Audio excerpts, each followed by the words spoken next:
अस्सलाम वालेकुम। तो बच्चों, आज हम चैप्टर नंबर 8 स्टार्ट करने जा रहे हैं। और चैप्टर नंबर 8 जो है वो है वेव्स।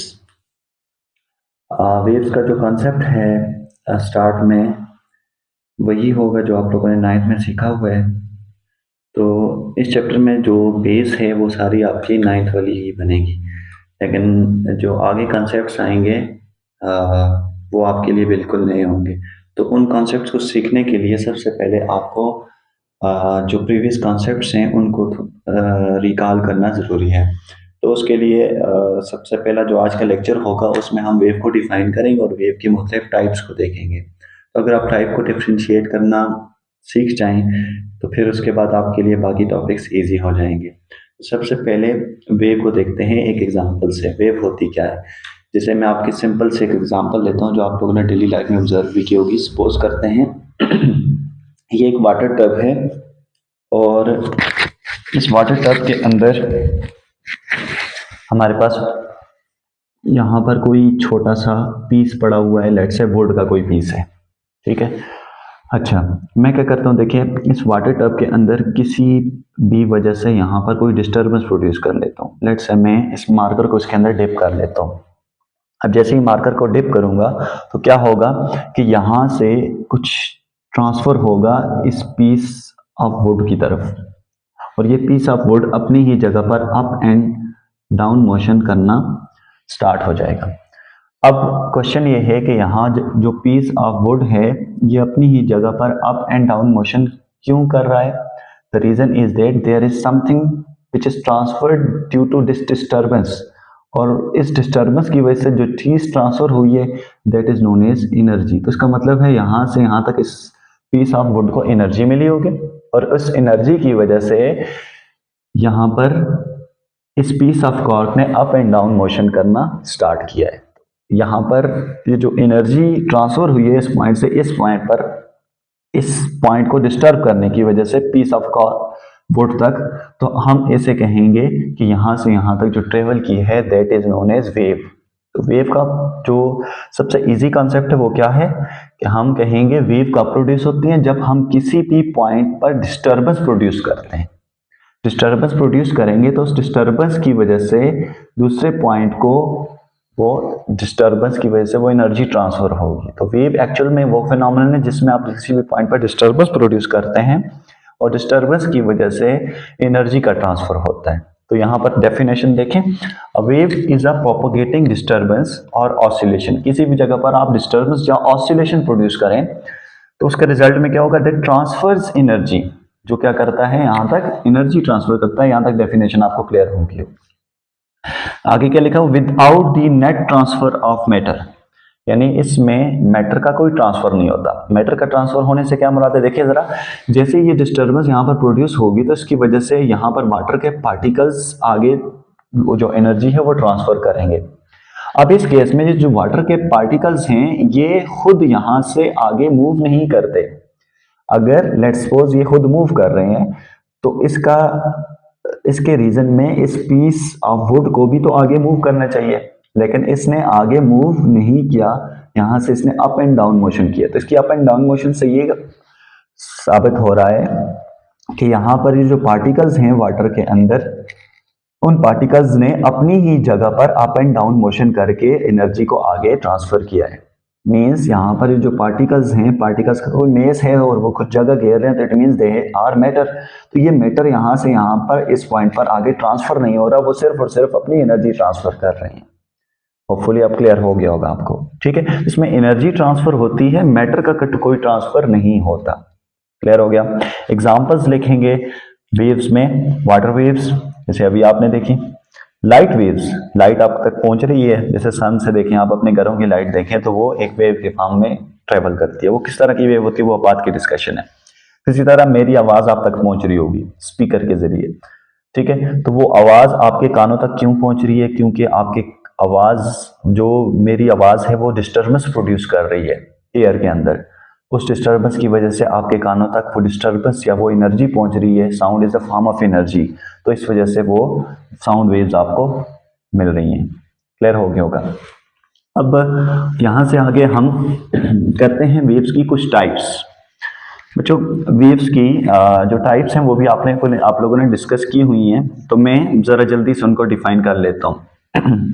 सबसे पहली टाइप जो पढ़ेंगे that is mechanical wave,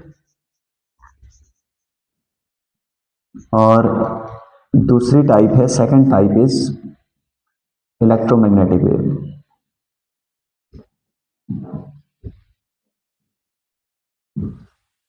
electromagnetic wave, और तीसरी टाइप आ जाती है हमारे पास माइक्रोवेव्स।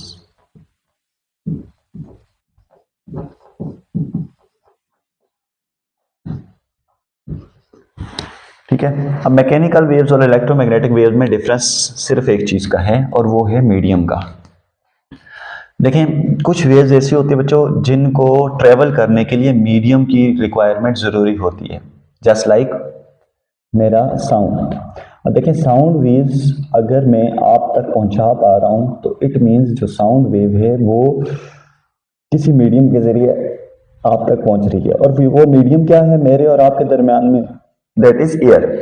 तो साउंड वेव्स यहां से आप तक पहुंच रही हैं, कैसे पहुंचेंगी कि वो देखें, मैं जैसे साउंड आगे ट्रांसफर कर रहा हूं, तो साउंड वो आगे कैसे ट्रांसफर, और देखें दरमियान में एयर के पार्टिकल्स हैं, तो एयर के पार्टिकल्स की वाइब्रेशन की वजह से साउंड वेव्स आप तक पहुंच रही हैं, यूं पार्टिकल्स आगे वाइब्रेट करते हैं टू एंड फ्रो मोशन में।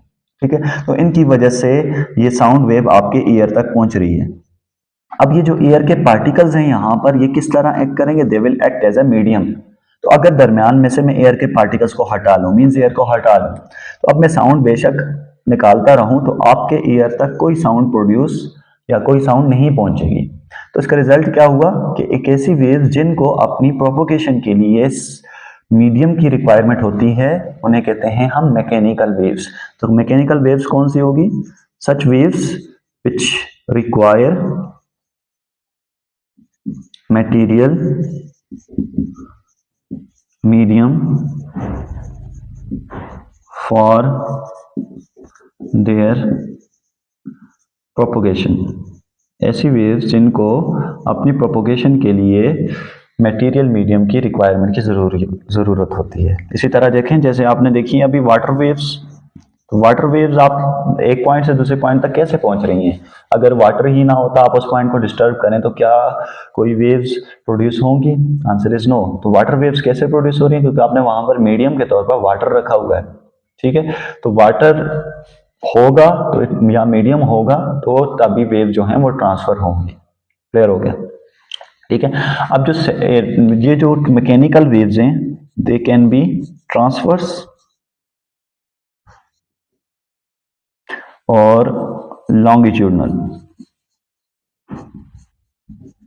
इन दोनों को डिफाइन करेंगे, बहरहाल अभी सिर्फ प्रॉपर्टीज लिखते जाएं। ये नेचर में ट्रांसवर्स टाइप भी हो सकती हैं और लॉन्गिट्यूडनल भी। ठीक है, अब सेकंड टाइप आ जाती है हमारे पास इलेक्ट्रोमैग्नेटिक वेव। इलेक्ट्रोमैग्नेटिक वेव कौन सी वेव होती हैं, सच वेव, इसी का opposite, which do not require medium for their propagation. ऐसी वेव्स जिनको अपनी प्रोपोगेशन के लिए कोई मीडियम रिक्वायर नहीं होता, बगैर मीडियम के भी ये ट्रेवल कर सकती हैं। For example light waves. Light waves, अब देखें इतने दूर से सन से आपकी तरफ लाइट आ रही है, आपकी ये अर्थ है। अब अर्थ में अगर देखा जाए तो लेट्स से ये अर्थ का एटमॉस्फेयर है, तो एटमॉस्फेयर के अंदर एयर एज ए मीडियम है, लेकिन एटमॉस्फेयर से जैसे ही आप बाहर जाते हैं तो दरमियान में आपकी अर्थ और इस सन के रीजन में तो दरमियान में कोई नहीं है, मीन स्पेस है या वैक्यूम है। ठीक है, तो अब मुझे बताएं कि इतने दूर से सन रेज जो लाइट है वो आप तक कैसे पहुंच रही है, क्या उसको कोई मीडियम की रिक्वायरमेंट है, आंसर इज नो। तो यहां से यहां तक जो वेव्स आपकी अर्थ तक पहुंच रही हैं 8 मिनट 20 सेकंड में, तो ये वेव्स कैसे पहुंच रही हैं, बगैर मीडियम के। तो कैसी वेव्स जो बगैर मीडियम के ट्रांसफर हो, इन्हें क्या कहते हैं, इलेक्ट्रोमैग्नेटिक वेव्स। इसमें आ जाती हैं लाइट वेव्स, सारी वेव्स, जैसे लाइट की सारा जो पोर्शन है, अल्ट्रावायलेट, जो रेडियो वेव्स है, माइक्रोवेव्स है, वो सारी वेव्स इसमें आ जाती हैं। तो कैसी वेव्स जिनकी रिक्वायरमेंट के लिए आपको मीडियम पे जरूरत नहीं होती, उन्हें कहते हैं इलेक्ट्रोमैग्नेटिक वेव। तो ये दो वेव हमारे कोर्स में हैं। लेकिन वो जो मैटर वेव है थर्ड टाइप, उसे मैं बता देता हूँ, लेकिन वो आप लोग सेकेंड ईयर में पढ़ेंगे। तो मैटर वेव्स कौन सी होती हैं? एक ऐसी wave which are associated with matter. Matter means कि जो सब एटॉमिक पार्टिकल्स के साथ एसोसिएट होती हैं। सब एटॉमिक पार्टिकल्स किससे क्या मुराद है कि ऐसे particles just like atoms, atom के अंदर प्रोटॉन्स, न्यूट्रॉन्स, इलेक्ट्रॉन्स वगैरह, ठीक है। तो इनकी अब देखें, आपने पढ़ा हुआ है कि जो मैटर है उस मैटर के अंदर वो मिलकर किससे बना होता है? एटम्स, और उस एटम्स के अंदर प्रोटॉन, न्यूट्रॉन और इलेक्ट्रॉन्स होते हैं। तो उनकी इन पार्टिकल्स की आपस में वाइब्रेशंस होती हैं एटॉमिक लेवल पर। तो उन वाइब्रेशन की वजह से जो वेव्स प्रोड्यूस होती हैं उन्हें आप मैटर वेव्स कहते हैं। इन वेव्स का दूसरा नाम आप जो पढ़ेंगे सेकेंड ईयर में, that is known as de Broglie waves. De Broglie waves, लिखते डी ब्रॉगली है, पढ़ते डी ब्रॉय है, डी ब्रॉय वेव्स, ठीक है। तो ये आपके कोर्स में नहीं है, बहरहाल मैंने सोचा कि आप लोगों को थोड़ा सा बता दूं इसके बारे में भी। तो आगे हम अब मजीद इन दो वेव्स को डिस्कस करेंगे, ठीक है। मैं क्लियर कर लूं बोर्ड को, okay. Now next thing is कि हमने अब टाइप्स पढ़नी है दो बेसिस पर, एक on the basis of energy and दूसरा on the basis of vibration of atom. तो सबसे पहले नेक्स्ट टाइप लिखें, types of waves on the basis of energy. Energy की बेस पर टाइप्स बतानी है। अब आप एनर्जी की बेस पर आपकी बुक में दो टाइप्स बताई हुई हैं।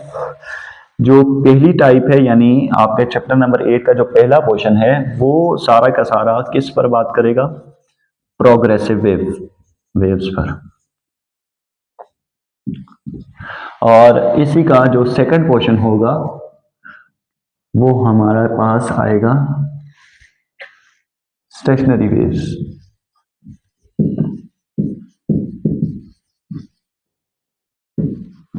स्टेशनरी वेव्स या straining waves.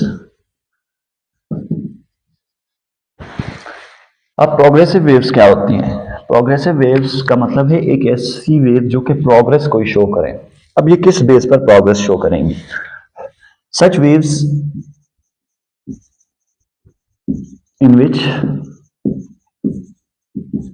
there is transfer of energy। एक ऐसी वेव जिसमें हमारे पास क्या हो? एनर्जी का ट्रांसफर हो। उस तरह की वेव्स को हम क्या कहते हैं? Progressive waves. तो प्रोग्रेसिव वेव्स से क्या मुराद कि ऐसी वेव जो कि एनर्जी का ट्रांसफर लेकर आएंगी, मतलब वो एनर्जी एक पॉइंट से दूसरे पॉइंट पर ट्रांसफर करेंगी। जैसे अभी आपने एग्जांपल ली थी वाटर वेव्स की, तो वाटर वेव में एनर्जी का ट्रांसफर कैसे होता है? एक पॉइंट को डिस्टर्ब करने तो उस पॉइंट के डिस्टर्बेंस की वजह से किसी दूसरे पॉइंट तक एनर्जी का ट्रांसफर होता है। फिर इसी तरह मेरी जो साउंड है, sound is the form of energy, तो इसमें क्या हो रहा है? एनर्जी का ट्रांसफर हो रहा है। अब बुक में इसके एक एग्जांपल दी हुई है कि लेट से आप एक रस्सी है, उस रस्सी को आप किसी फिक्स स्पॉट के साथ बांधते हैं। तो लेट से एक बंदा है यहाँ पर, इस पॉइंट पर, वो बंदा इस रस्सी को यहां से अप एंड डाउन मोशन करवाता है। तो क्या होगा? देखिए जरा, जो जब बंदा, ये स्टार्ट में रस्सी इस पोजीशन में है जो स्ट्रिंग है, अब जैसे ही आप इसको अप एंड डाउन मोशन करवाएंगे यूं, तो क्या होगा? कुछ इस तरह से ये वेव अपनी एनर्जी जो है वो आगे ट्रांसफर करती जाएगी यूं, तो इस पॉइंट तक ये एनर्जी ट्रांसफर होगी, ठीक है। तो अब देखें, एनर्जी इस पॉइंट से इस पॉइंट तक ट्रांसफर हुई है, तो इसका मतलब है ये कौन सी वेव्स बन रही हैं? These are known as progressive waves, ठीक है।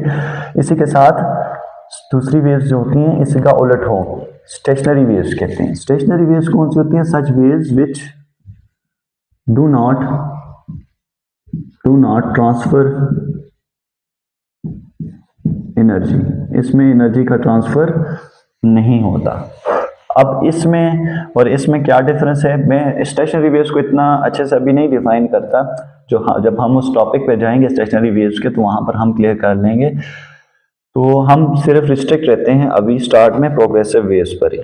तो प्रोग्रेसिव वेव्स क्या होती हैं? मैं तो थोड़ा बहुत आपको बता दूं, तो शायद आप लोगों ने सुना भी होगा। इसमें बनते हैं नोड्स और एंटी नोड्स, इस तरह आपके पास लूप्स बनेंगे। यहाँ पर ये नोड्स और इधर एंटी नोड होगा। तो ये पॉइंट्स आपके हर वक्त रेस्ट पर ही रहते हैं, मेन पोजीशन पर, ठीक है, लेकिन कुछ पॉइंट्स अपनी ही जगह पर वाइब्रेट कर रहे होते हैं, उन्हें एंटी नोड्स कहते हैं। तो इसमें देखें यहाँ पर इस पॉइंट से इस पॉइंट तक कोई एनर्जी ट्रांसफर नहीं होती, फिर नेक्स्ट से इस पॉइंट तक कोई एनर्जी का ट्रांसफर नहीं होता। तो इस तरह की वेव्स को आप क्या कहते हैं, स्टैंडिंग या स्टेशनरी वेव्स। ठीक है, तो आप प्रोग्रेसिव वेव्स पर जाते हैं। प्रोग्रेसिव वेव की मजीद कुछ टाइप्स देख लेते हैं। प्रोग्रेसिव वेव्स की बेटा आप लोगों ने एग्जांपल्स लिख लेनी है बुक से ही, जो अभी मैंने आपके सामने बताई भी थी बिल्कुल स्टार्ट में, वाटर वेव्स, और इसी तरह स्ट्रिंग वेव्स वहां पर बुक में दी हुई है। ठीक है, तो उसमें एनर्जी का ट्रांसफर आपने देख लेना, इसको एक मरतबा पढ़ लेना आपने।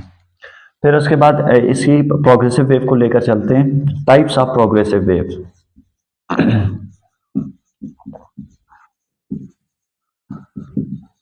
प्रोग्रेसिव वेव्स या क्लासिफिकेशन ऑफ प्रोग्रेसिव वेव्स क्या होती है?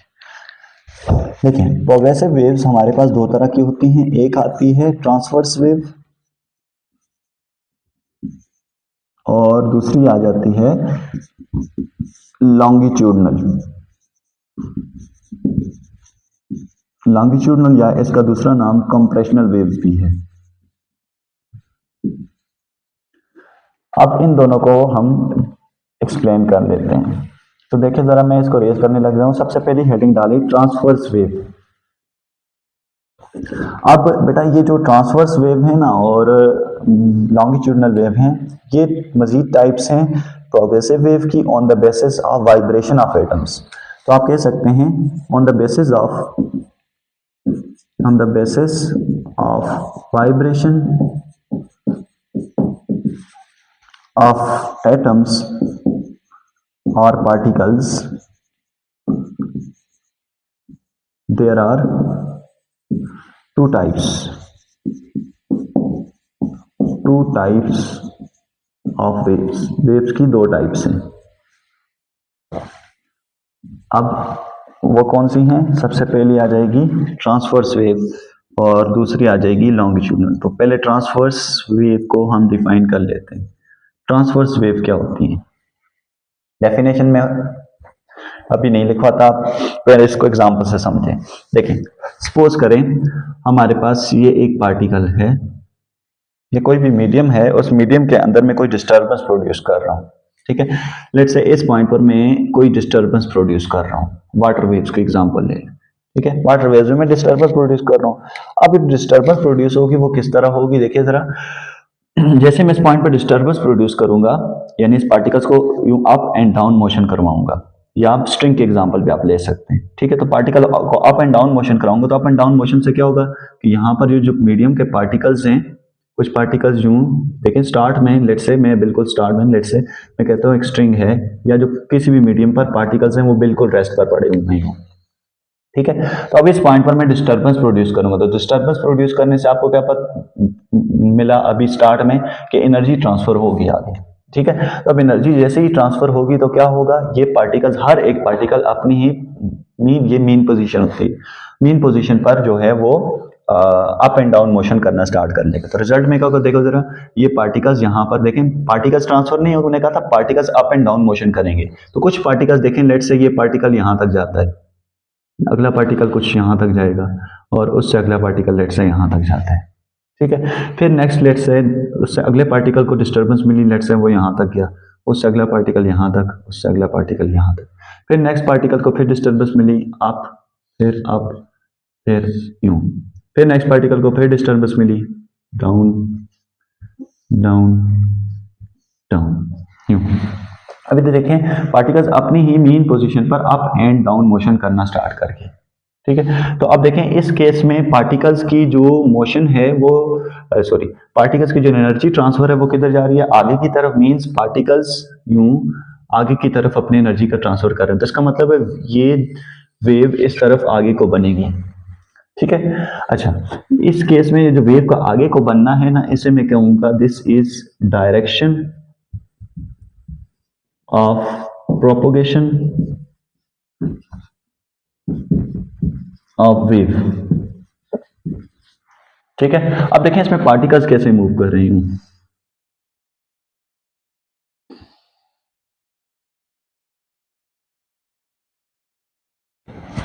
है ना, तो अब देखें जरा, मुझे बताएं यहां पर पार्टिकल्स मूव कैसे कर रहे हैं। वेव आगे को जा रही है, देखिए यूं वेव आगे को जा रही है आगे की तरफ, ठीक है, लेकिन पार्टिकल्स अपनी ही मेन पोजीशन पर अप एंड डाउन मोशन कर रहे हैं, ठीक है, कुछ पार्टिकल्स अप जा रहे हैं, कुछ पार्टिकल्स डाउन मोशन कर रहे हैं, ठीक है। तो रिजल्ट में क्या होगा देखें जरा, ये पार्टिकल्स देखें, ये वेव यूं आगे की तरफ ट्रेवल कर रही है, यानी एनर्जी आगे की तरफ ट्रांसफर कर रही है, ये direction of propagation of wave. और यहाँ पर जो पार्टिकल्स हैं वो अपनी ही मेन पोजीशन पर अप एंड डाउन मोशन कर रहे हैं, ठीक हो गया। तो इसमें देखें जरा, मुझे बताएं ये क्या है, direction of propagation of wave, यानी वेव इस तरफ बन रही है, लेकिन पार्टिकल्स अपनी ही मेन पोजीशन पर अप एंड डाउन मोशन कर रहे हैं। तो पार्टिकल्स और की मोशन या पार्टिकल्स की वाइब्रेशन और वेव की मोशन के दरमियान में एंगल कितना बन रहा है, 90 डिग्री। हर पॉइंट पर देखें, इधर भी देखें 90 डिग्री, इधर भी, तो हर पॉइंट पर वेव की मोशन और पार्टिकल्स की वाइब्रेशन के दरमियान में एंगल बन रहा है 90 डिग्री। तो अब देखें यहीं से वेव आपकी डिफाइन हो जाएगी। एक ऐसी वेव जिसमें particles of the medium vibrate करें, कैसे, 90 डिग्री मींस परपेंडिकुलर या राइट एंगल, किसकी, वेव की डायरेक्शन ऑफ मोशन के, ठीक है। तो एक ऐसी वेव जिसमें particles of medium vibrate perpendicular to direction of propagation of wave is known as transverse wave. लिख लें definition of such waves in which particles of medium vibrate, कैसे वाइब्रेट करेंगे, परपेंडिकुलर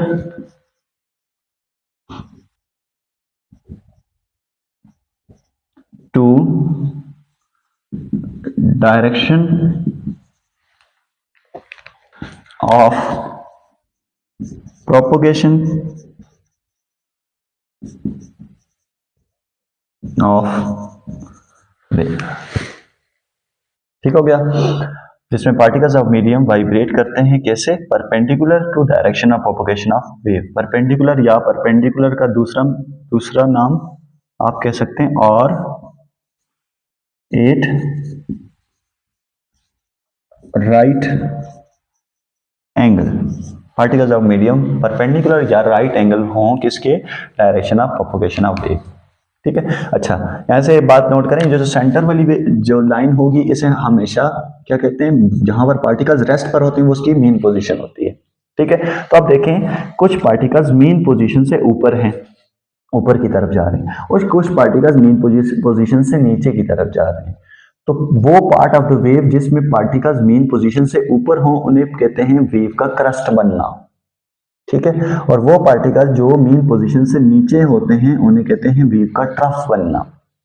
तो नेक्स्ट हेडिंग डालेंगे हम कि transverse wave में क्या बनते हैं, क्रस्ट्स एंड ट्रफ। क्रस्ट कौन से होंगे, crust part of transverse wave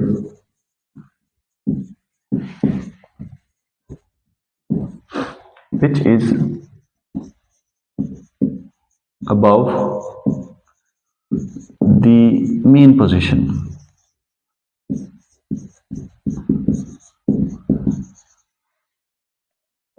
wave का वो पार्ट जो मेन पोजीशन से अबव जाता है उसे आप क्या कहते हैं, वेव क्रस्ट। और दूसरा क्या जाता है, ट्रफ कौन सा होगा, इसी का opposite, part of wave which is below mean position, wave का वो पार्ट जो मेन पोजीशन से क्या होता है, बिलो होता है।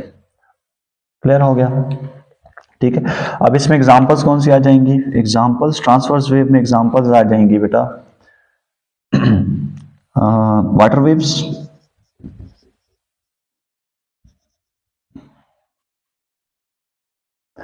फिर इसी तरह हमारे पास आ जाती है वाटर वेव्स और लाइट वेव्स,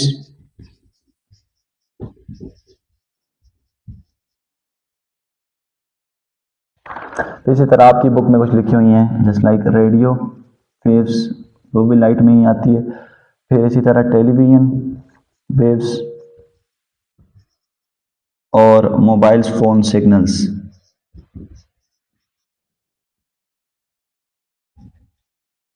ये सारे के सारे क्या हैं, ट्रांसवर्स वेव होती हैं।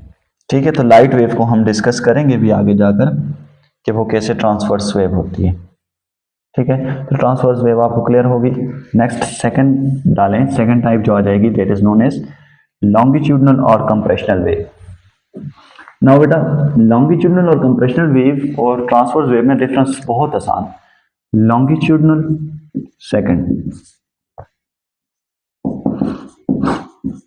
लॉन्गिट्यूडनल और कंप्रेशनल वेव।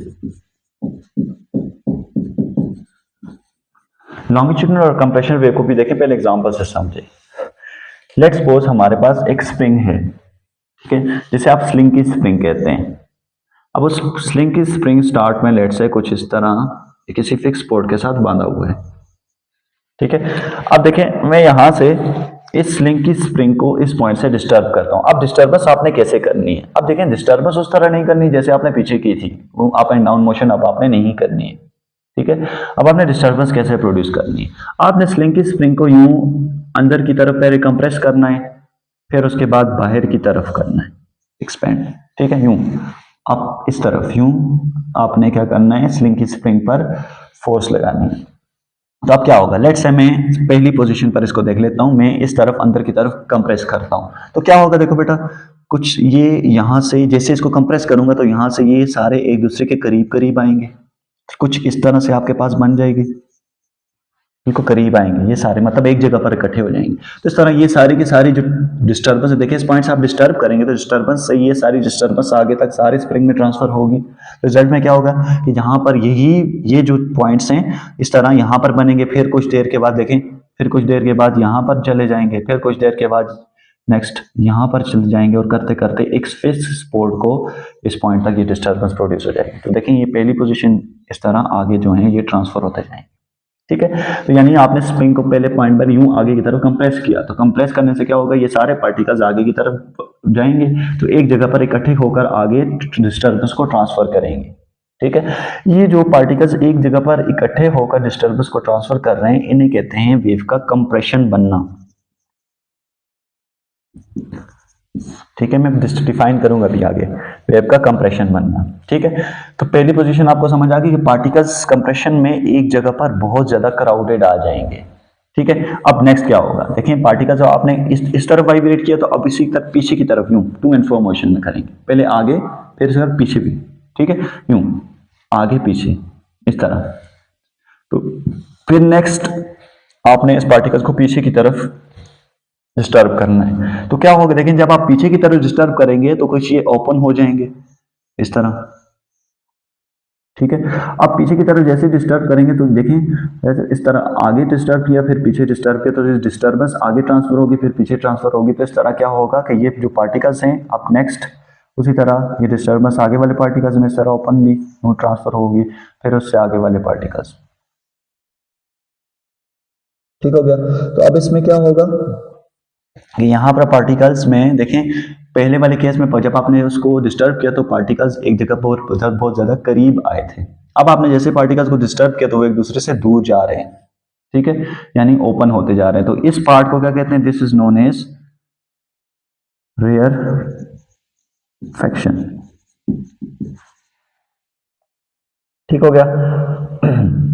अच्छा, तो जब आप इसी को सडनली बैकवर्ड पुल करेंगे तो क्या होगा कि फोर्स अप्लाई होगी और ये रेयर फ्रैक्शंस बनेंगे, और रेयर फ्रैक्शंस की वजह से आपके जो डिस्टर्बेंस है वो आगे ट्रांसफर होती जाएगी। ठीक है, तो अब ये रेयर फ्रैक्शन क्या होगी, इसे कहेंगे कि वो पॉइंट जहां पर पार्टिकल्स एक दूसरे से दूर जा रहे हैं, लीस्ट क्राउडेड हो रहे हैं, वहां पर ओवर क्राउडेड हो रहे थे, इस पॉइंट पर लीस्ट क्राउडेड हो रहे हैं। अब जरा खुद देखकर सोचो क्या हो रहा है, वेव आगे की तरफ बन रही है, यूं आगे डिस्टर्बेंस आगे ट्रांसफर हो रही है, तो मैं कह सकता हूं वेव यूं आगे की तरफ बन रही है, तो this is direction of propagation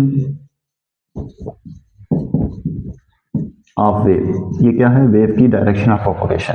ठीक है, अब देखें जरा वेव की डायरेक्शन ऑफ प्रोपोगेशन है, तो पार्टिकल्स की वाइब्रेशन कैसे है, क्या पार्टिकल्स को आपने यूं इस तरह और इस तरफ डिस्टर्ब नहीं किया है, ऐसे किया, तो यहां पर देखें मुझे बताएं जो पार्टिकल था आपने उसको कैसे डिस्टर्ब किया, यानी पार्टिकल स्प्रिंग के पार्टिकल्स यहां पर कैसे डिस्टर्ब हुए हैं, इस तरफ और इस तरफ, है ना।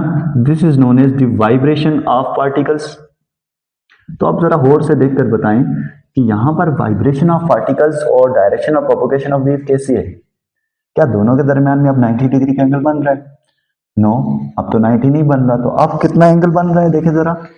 वेव आगे की तरफ जा रही है, लेट्स से एक पार्टिकल इधर जा रहा है, तो दोनों के दरमियान में एंगल 0, या इधर पीछे की तरफ जा रहा है तो दोनों के दरमियान में एंगल 180 डिग्री। तो अब इस दोनों में 0 हो या 180 डिग्री हो तो पैरेलल या एंटी पैरेलल मूव कर रहे हैं। तो मैं ये कह सकता हूं तो एक ऐसी वेव जिसमें पार्टिकल्स ऑफ द मीडियम कैसे वाइब्रेट करते हैं, parallel to direction of propagation of wave.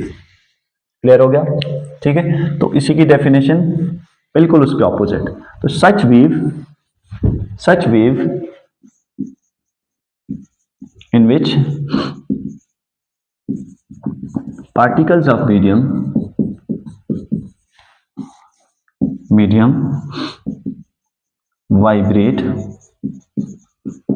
कैसे, पैरेलल, एंटी पैरेलल भी कह सकते हैं, लेकिन एंटी पैरेलल पैरेलल की केस है, ठीक है। Parallel to direction of propagation of wave, ठीक है। तो पिछले वाले केस में क्या था, पार्टिकल्स परपेंडिकुलर वाइब्रेट कर रहे थे, अब क्या कर रहे हैं, पार्टिकल्स पैरेलल वाइब्रेट कर रहे हैं। एग्जांपल, अच्छा एग्जांपल से पहले अभी इसमें देखें, आपने देखा था कुछ पार्टिकल्स बहुत ज्यादा करीब आएंगे, इस तरह आप कंप्लीट वेव में देखें कैसे बनेगी, और कुछ पार्टिकल्स एक दूसरे से दूर जाएंगे, फिर कुछ पार्टिकल्स बहुत ज्यादा करीब आएंगे, फिर कुछ पार्टिकल्स इस तरह दूर जाएंगे, ठीक है। तो वो पार्ट जहां पर पार्टिकल्स बहुत ज्यादा करीब होंगे, ओवर क्राउडेड होंगे, उन्हें कहेंगे उनका कंप्रेशन, और जहां पर पार्टिकल्स एक दूसरे से दूर होंगे उन्हें कहेंगे वेव का रेयरफेक्शन। तो इस तरह कंसेक्यूटिव, पिछले वाले केस में क्या कंसेक्यूटिव क्रस्ट और ट्रफ्स बन रहे थे, यहां पर कौन बनेगा, कंप्रेशन एंड रेयरफेक्शन। तो नेक्स्ट इसी में आ जाएगी हेडिंग लॉन्गिट्यूडनल या कंप्रेशनल वेव में कौन सा, कंप्रेशन और रेयरफेक्शन। कंप्रेशन कौन सा होगा, part of longitudinal wave which is overcrowded, यहां पर पार्टिकल्स बहुत ज्यादा क्राउडेड होंगे, और part of the longitudinal wave in which particles are least crowded.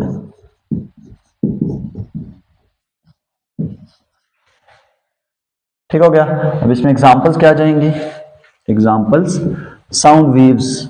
अब मेरी आवाज जो आप तक पहुंच रही है, ये भी वेव है। अब वेव में कौन सी टाइप है, longitudinal wave. For example sound wave. अब देखें साउंड वेव ट्रेवल कैसे करेगी। लेट्स से इस पॉइंट पर साउंड प्रोपोगेट कर रही है, ठीक है। अब साउंड प्रोपोगेट करेगी, लेट्स से इस पॉइंट पर आपने इसको सुनना है साउंड को, तो ये इस पॉइंट से इस पॉइंट तक कैसे ट्रांसफर होगी। आपने इस पॉइंट पर देखें मीडियम को डिस्टर्ब किया, डिस्टर्बेंस की वजह से एनर्जी ट्रांसफर होगी उस पॉइंट तक। अब वो एनर्जी कैसे ट्रांसफर होगी, देखें आपने इस मीडियम को डिस्टर्ब किया, तो इस मीडियम के डिस्टर्बेंस की वजह से इसके पार्टिकल्स इस तरह वाइब्रेट करने लग जाएंगे, ठीक है, यूं टू एंड फ्रो मोशन में वाइब्रेट करेंगे, तो उन पार्टिकल्स की वाइब्रेशन की वजह से ये डिस्टर्बेंस आगे प्रोड्यूस होगी, ठीक है। तो स्टार्ट में लेट्स से यहाँ पर एक कंप्रेशन बन रहा है, तो कंप्रेशन में क्या होगा, पार्टिकल्स जो एयर के हैं वो बहुत ज्यादा क्राउडेड बनेंगे, ठीक है। तो इसी तरह आगे जाकर कुछ रेयरफेक्शन बनेगा, कंसेक्यूटिव कंप्रेशन देखें, फिर इस तरह पर कंप्रेशन ट्रांसफर होगा, फिर रेयरफेक्शन, कंप्रेशन रेयरफेक्शन, इस तरह बनते जाएंगे। तो उनको एक ही फिगर में शो किया जाता है, रेयरफेक्शन, फिर आगे फिर कंप्रेशन।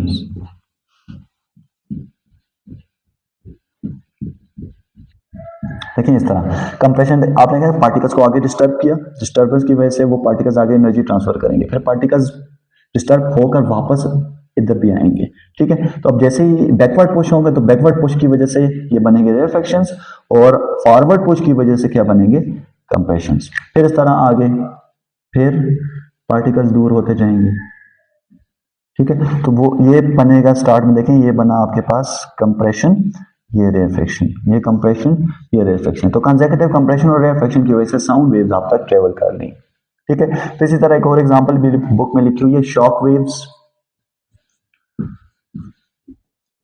या सीज्मिक वेव। शॉक वेव या सीज्मिक वेव्स कौन सी होती है बेटा?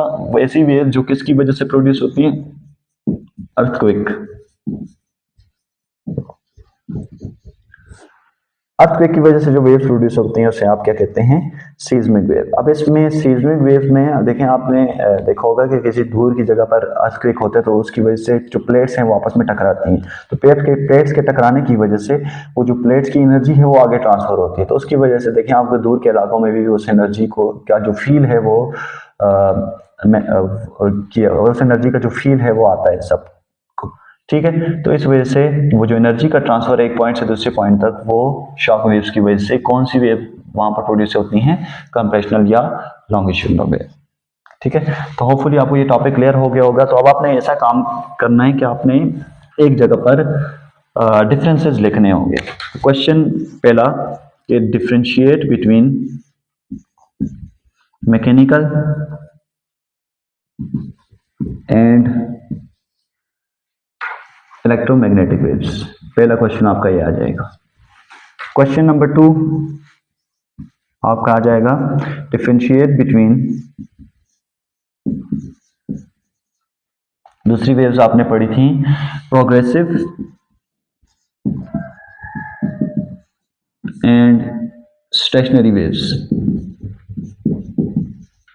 इन दोनों के दरमियान में आपने डिफरेंस करनी है। रेफरेंसेस आपने लिख लेने, जो पॉइंट समझ ना आए तो फिर वो हम जब स्टेशनरी करेंगे तो उसमें वहां पर क्लियर कर लेंगे, ठीक है।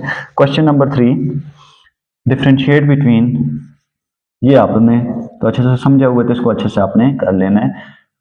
ट्रांसवर्स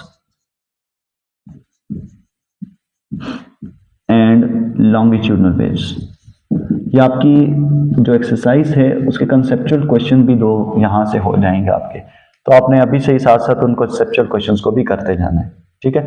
नेक्स्ट जो लेक्चर होगा उसमें हम कैरेक्टरिस्टिक्स ऑफ वेव को डिस्कस करेंगे। तो आज का काम आपका सिर्फ यही है कि आपने इन वेव्स में आपस में डिफरेंसेस को लिख लेना है, नोट्स बना लेने, ओके। तो मिलते हैं अपने नेक्स्ट लेक्चर के साथ, तब तक के लिए अल्लाह हाफिज।